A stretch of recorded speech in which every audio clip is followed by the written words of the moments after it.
आपने हमने कवर ले लिया आई जाओ हमने कवर हाँ हाँ तू पहला तारे कर कोई वांधो नहीं અહીંથી કવર અંદર જવાનું છે અંદર જવાનું મારા શૂઝ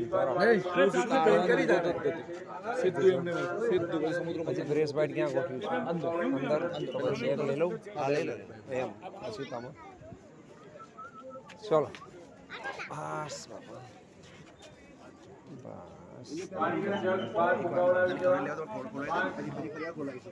हाँ पहला कवर खोलाई दो एक बार खाली कवर ले लेवा दो કવર અહીંથી છોડશે ને ભાઈ છોડશે ને हाँ भाई कुछ બરાબર ને?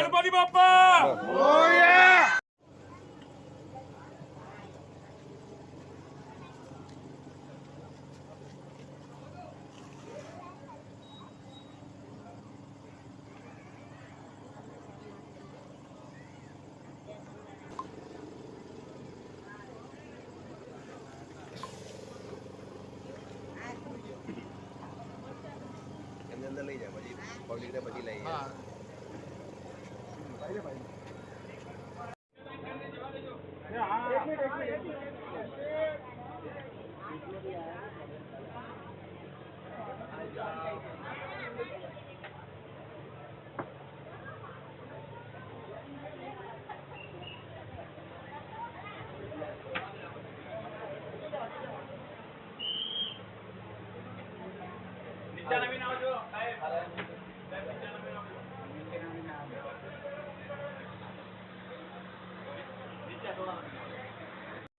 एक साथ आए थे अमृत की प्राप्ति के लिए। यह कथा है संघर्ष की, यह कथा है धैर्य की। सृष्टि के अंतिम काल में जब देवताओं और असुरों के बीच शक्ति का संतुलन डगमगाने लगा, तब इस अद्भुत घटना का योग हुआ। समुद्र मंथन केवल एक घटना नहीं, बल्कि सृष्टि की रहस्यमयी शक्तियों का आह्वान था। समुद्र मंथन के लिए मंदराचल पर्वत को मथनी और वासुकीनाथ को रस्सी के रूप में चुना गया। जब पर्वत को समुद्र में स्थापित किया गया तो वह डूबने लगा। तब भगवान विष्णु ने कच्छप अवतार धारण कर उसे अपनी पीठ पर धारण किया।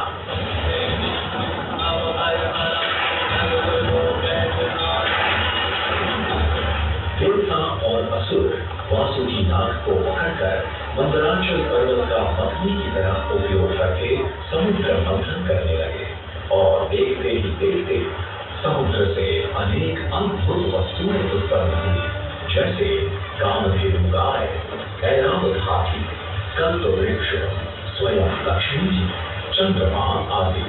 किंतु इन सभी वस्तुओं के साथ अचानक निकला हराधारी कृष्ण। यह कृष्ण इतना भयंकर था कि पूरी सृष्टि के विनाश का खतरा उत्पन्न हो गया। तभी गणेश जी के पुनः भगवान शिव प्रकट हुए और संसार की रक्षा के लिए इस विष को अपने कंठ में धारण किया और तब से वे नीलकंठ कहलाए। अंत में समुद्र से अमृत का कलश लेकर धन्वंतरी प्रकट हुए। भगवान विष्णु ने मोहिनी का स्वरूप धारण कर चालाकी से अमृत केवल देवताओं को दिला दिया। समुद्र मंथन की यह गाथा केवल अमृत प्राप्ति की कथा नहीं है। हमें भी ऐसी ही सहयोग और धैर्य की भावना विकसित हो और भगवान गणेश की कृपा से हम सभी अपने जीवन में आने वाली कठिनाइयों को पार कर सफलता और समृद्धि की ओर अग्रसर हो, ऐसी शुभकामना।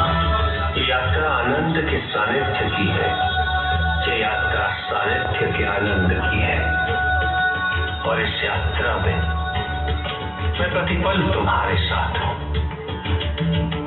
मुझे ढूंढो मत, केवल पहचानो तुम ही मैं हूँ। हर आरंभ का मैं ही अंत हूँ और हर अंत सदैव मेरा ही है।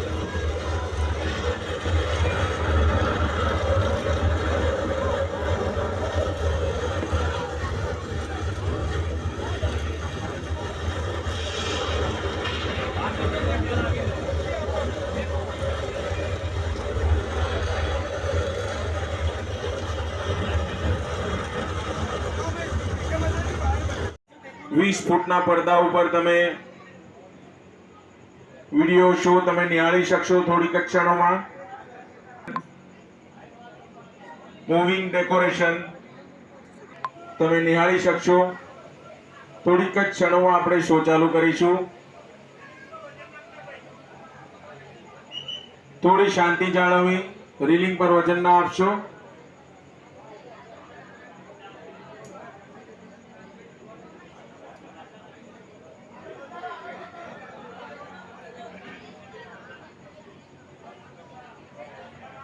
ધક્કામુક્કી ના કરશો. કાર્યકારી મંડળના સભ્યોના માર્ગદર્શન પ્રમાણે વ્યવસ્થિત ઉભા રહેશો, જેથી તમને પણ શો જોવામાં મજા આવે. શ્રી સાર્વજનિક ગણેશોત્સવ. જય ગણેશ. જય ગણેશ. શ્રી સાર્વજનિક ગણેશોત્સવ મંડળ શ્રીપાદવાડી આ વખતે કઈ થીમ ઉપર આપણા ગણપતિ દર્શન છે? આ વખતે અમારું સમુદ્ર મંથન થીમ ઉપર પૂરું આ દર્શન કરેલું છે. પૂરું અમારે જે શો કરેલો છે સમુદ્ર મંથન ઉપર કરેલો છે. સમુદ્ર મંથન જે આપણે દેવ અને દાવને કર્યું હતું, સમુદ્રમાંથી રત્ન નખાયા હતા. અમે બધા રત્ન પણ શો કરેલા છે બહાર કે કયા કયા રત્ન નખાયેલા છે. આજકાલના પીઢીઓને કંઈ સમુદ્ર મંથનનું ખબર નથી, એમને નોલેજ મળે. એમને થાય કંઈ કે બધા મોબાઈલમાં લાગેલા હોય છે, કશું એમને નોલેજ નહીં હોતું. ફોર દેટ રીઝન અમે સમુદ્ર મંથનનું બધું આયોજન કરેલું છે. બધું આયોજન જે કરેલું છે અમારા રાજીવભાઈ પવારે કરેલું છે. રાજીવભાઈ પવાર સાહેબ તમને અમને બધું કહેશે. નમસ્કાર, મારું નામ રાજેશ પવાર છે. રીલિંગ પર વજન ના આપશો. રીલિંગથી દૂર. મારું નામ રાજેશ પવાર છે. છેલ્લા 90 વર્ષથી અમે અહીંયા ગણેશ ઉત્સવનું આયોજન કરીએ છીએ.